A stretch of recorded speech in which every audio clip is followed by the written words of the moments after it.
The earliest metal workers had to be satisfied with things that could be made in one piece. But through the ages, armor and other equipment became more complicated, and various methods of joining metals were developed. Riveting is one of these. Another early method of joining metals was by welding, as, for example, when a blacksmith joined two white-hot pieces with his hammer blows. More recently, gas welding and electric arc welding have come into common use to join parts which do not have to be disassembled. The third method, the use of screw threads, dates back for centuries. Through the years, screw threads for fastening metal parts attained wide use, and today this practice is one of the most versatile and precise in industry. Truly, the use of screw threads is the key to modern manufacturing methods where disassembly, interchangeability, precision, and freedom from distortion are paramount. Because screw threads can be cut accurately by modern tapping methods, screws and other parts made on other machines by other manufacturers are completely interchangeable. With properly designed and accurately made taps, close tolerances can be maintained for unlimited interchangeability and extreme precision.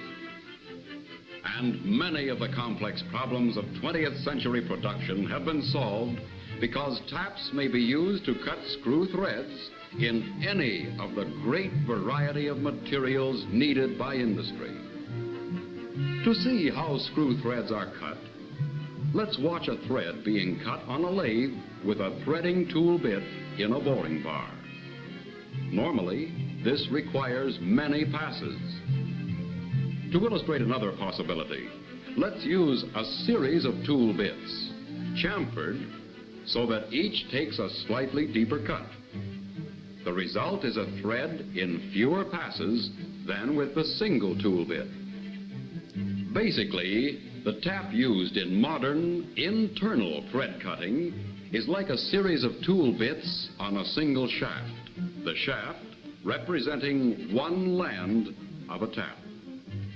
To get a better understanding of what a tap is, let's first watch one develop from a blank.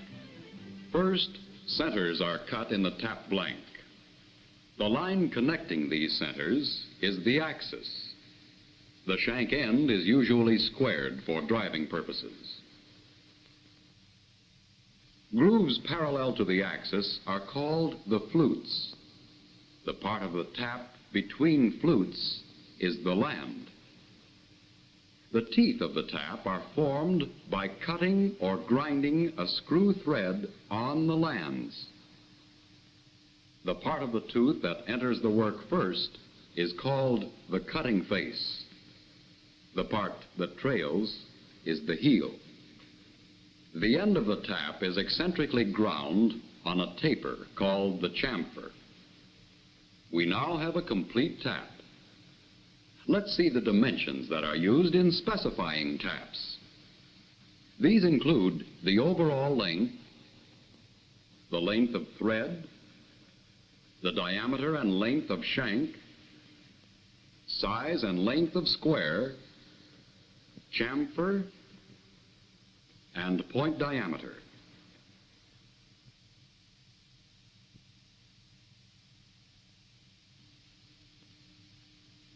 The major diameter is the outside diameter of the full threads. The minor diameter is the diameter at the base of the threads. The pitch diameter is the diameter at the point where the width of the tooth is the same as the width of the space between teeth. The pitch is the distance from a point on the thread to the corresponding point on the next thread measured parallel to the axis. The crest is the top of the thread. The root is the bottom surface joining the sides of adjacent teeth. The helix angle is the angle made by the tangent to the helix of the thread at the pitch diameter with a plane perpendicular to the tap axis. The tap tooth may have relief called thread relief or radial relief. This keeps the tooth at the heel of the land from rubbing on the work.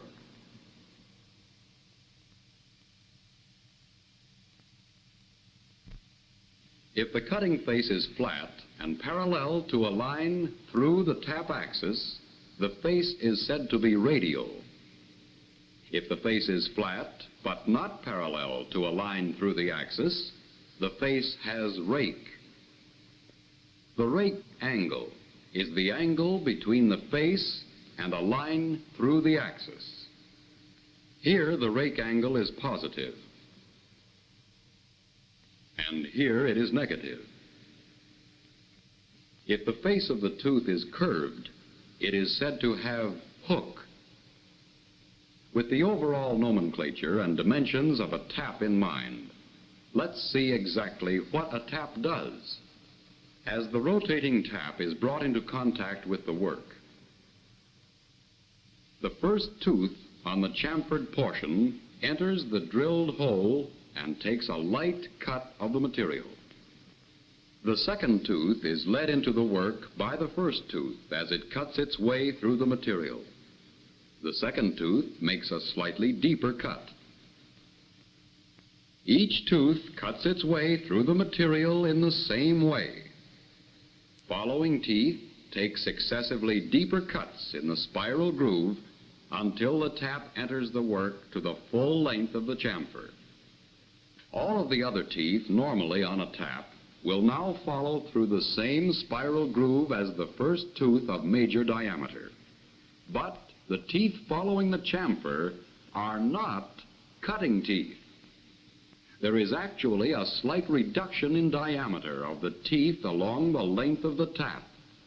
This is known as back taper.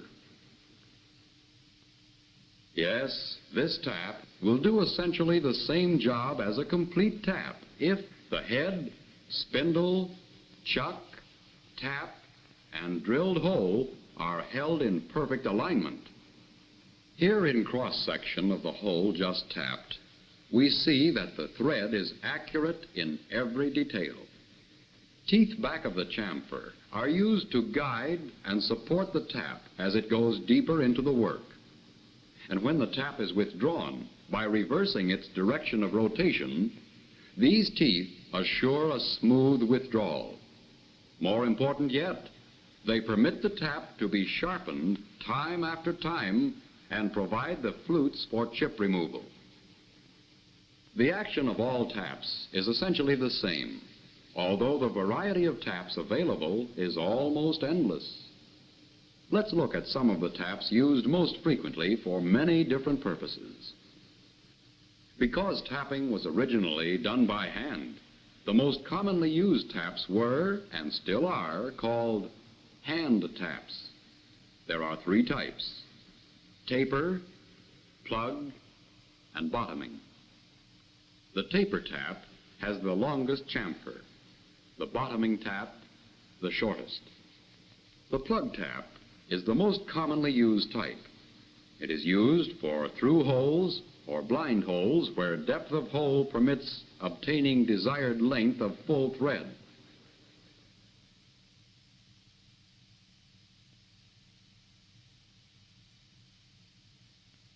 If, however, the full threads must run almost to the bottom of the hole, a bottoming tap, which has only a 1 to 1.5 thread chamfer, is used to go to the required depth. A bottoming tap makes it possible to have perfect threads all the way down. The gun tap, a very strong and free-cutting tap, was developed to minimize tap breakage. This high-production tap shears off the chips and shoots them ahead of the tap, hence its name, gun tap. This tap can be used in either through holes or blind holes where there is plenty of untapped space to accumulate chips. Because the chips are shot out ahead of the tap, the flutes are not needed for chip removal. The shallower flutes result in a stronger tap. To cut certain thread forms or to thread very tough materials, a series of taps may be used. These taps come in sets of 2, 3, 4, or more. Each tap cuts a progressively deeper thread. The pilot centralizes and guides the cutting. The final tap in the series produces the finished thread. Most tapping problems can be solved with standard taps. These tools have been provided with a flute and cutting face design, which experience has proven to be best adapted for most tapping requirements. For example, here a standard stock tap is cutting satisfactorily over a rather wide range of grades of steel.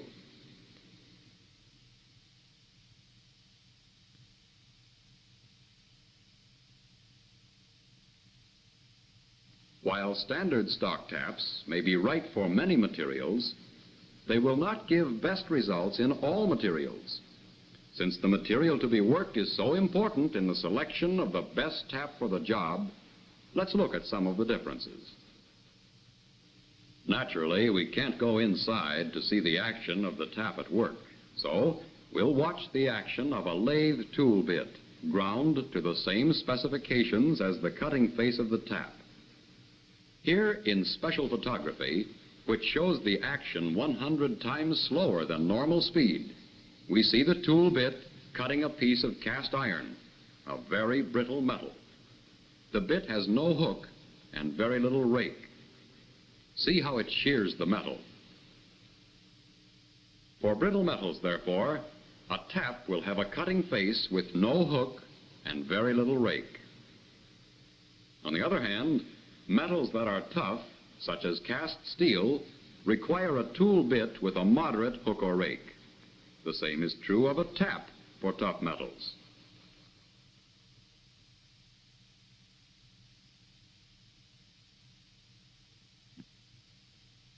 Ductile metals generally require tool bits with a much greater amount of hook or rake.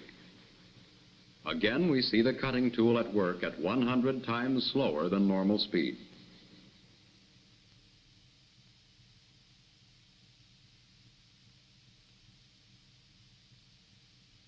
For ductile metals, the tap will also have a distinct hook or rake. This is also true of aluminum, which requires additional hook or rake for best results.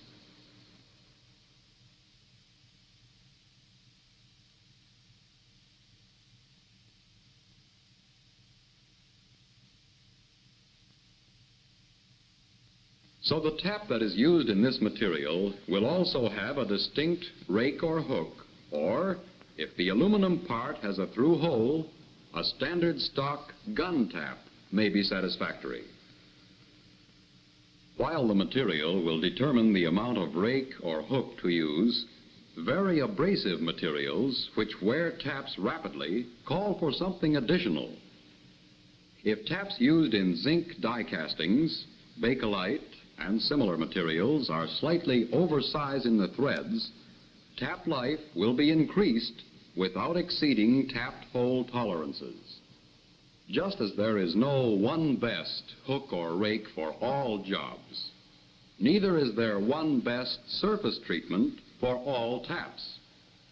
The best surface treatment generally depends on the type of material being tapped.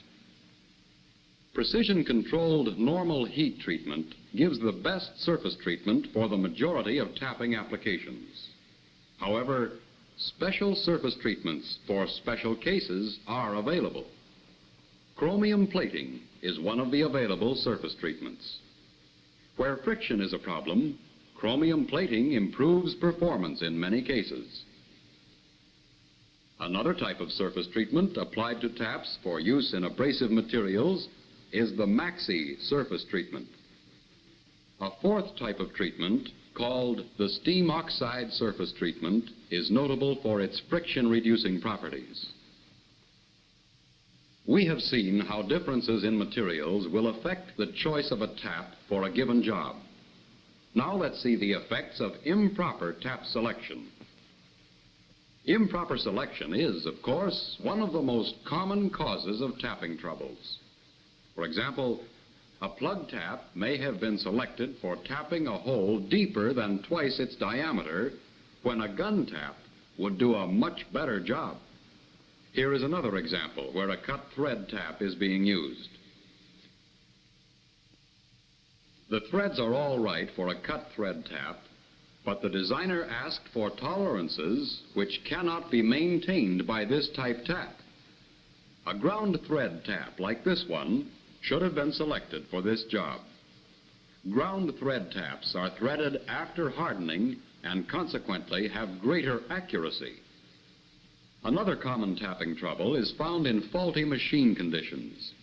Any misalignment of the tap with the drilled hole will result in bell-mouthed holes or a broken tap. Gauging the hole demonstrates the results. No screw can be made to fit that hole properly. Here is a tap correctly selected for cutting the material and with proper surface treatment properly set up on a good machine. It is operating at a tremendous rate, temporarily that is, because the machine was running too fast for conditions. Let's check this big job now. Everything seems under control. Alignment is perfect all the way from spindle to drilled hole. Tap is correct for the material, and so is the speed. As you can see, there's only one thing wrong. The coolant isn't getting to the cutting point. Look at the tap smoke. Another common tapping trouble is improper hole size.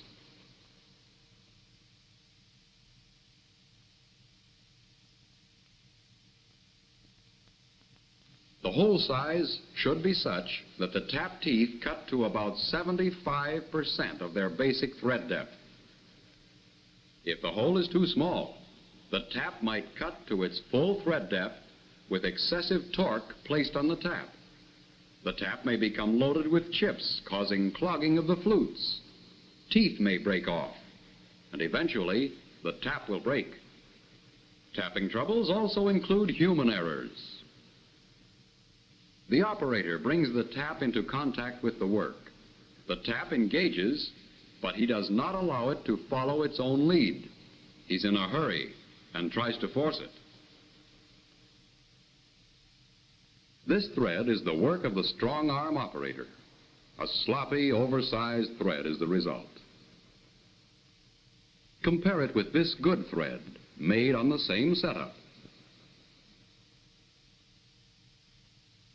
Accidents are another cause of tap trouble. Have you ever seen this happen? Careless handling. That drop did more than chip the floor. Or have you ever seen a tap dropped out of the chuck?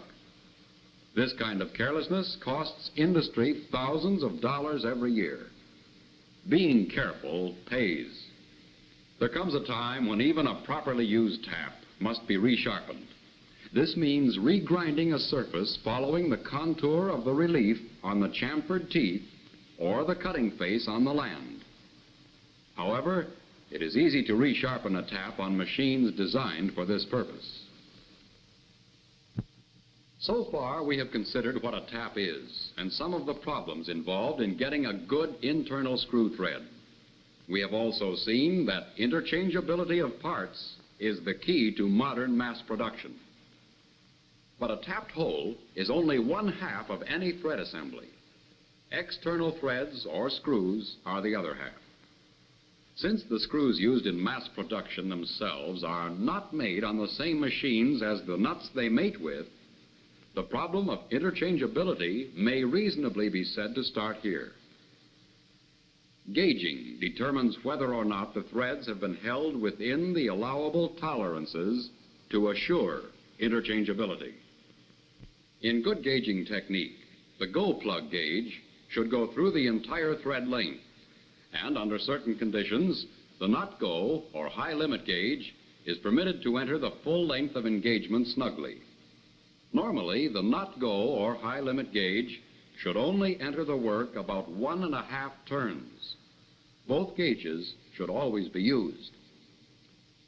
The limits established by the designer will determine the gauge required and also have an important bearing on the cost of the part to be manufactured. The quality of the gauges must also be considered, because a poor gauge that rejects good product is an expensive tool. One of the most important factors in production tapping is availability.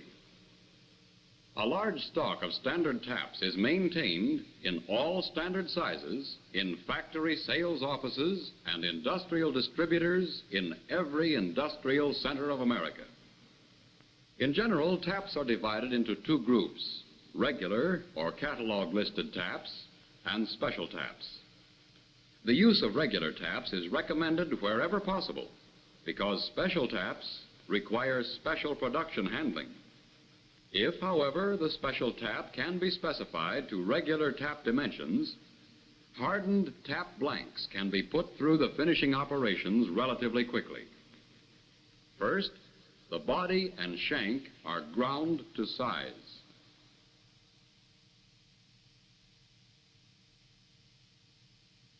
Then the blanks go to the automatic thread grinding machines, where the specified threads are formed.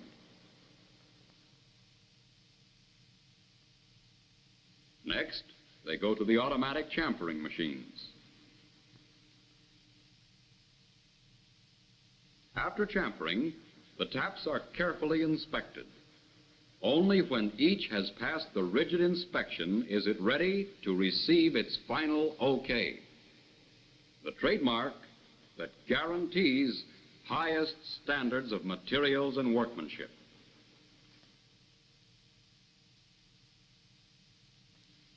But of course there are times when a very special tap is the only solution to a difficult machining problem. Even so, increased tap costs are more than offset by the increased production they make possible. For example, a pump manufacturer wanted a tool which would tap 3 concentric holes in one operation. This special tandem tap was designed to cut 1" 12, 1 1/8" 12, and 1 3/4" 11½ threads in one pass. This tap more than made up for its higher initial cost in higher production on the job. But whether the tap is standard or special, the men who design and produce them are constantly searching for better ways of improving performance and manufacturing methods. Research in better cutting methods, for example, developed the need for this electronically operated torque tester. With this machine, the amount of torque required is recorded for a plug tap and a gun tap of the same size as they cut through a steel plate. The torque required for a gun tap is considerably less than for a plug tap. Special research is carried on in the field of surface finish, too, a most important factor in tap and gauge efficiency. And in the field of metallurgy, continuous chemical and physical analysis are integral parts of the research program. As a result of this continuing research, many special machines for the manufacture of taps also have been developed. Precision indexing of flute milling, mechanically controlled flute grinding, the development of the high-pressure lube and coolant system on these automatic thread grinders, each the outgrowth of a research project, have resulted in greater tap life. All of the advantages are passed along to the consumer in the form of better tools and lower cost per tapped hole. To meet the production demands of a growing industrial world community, more and better thread-generating tools are being produced. Tools for use in the United States, faraway Australia, South America, the world over. Changeability of parts, the key to mass manufacture.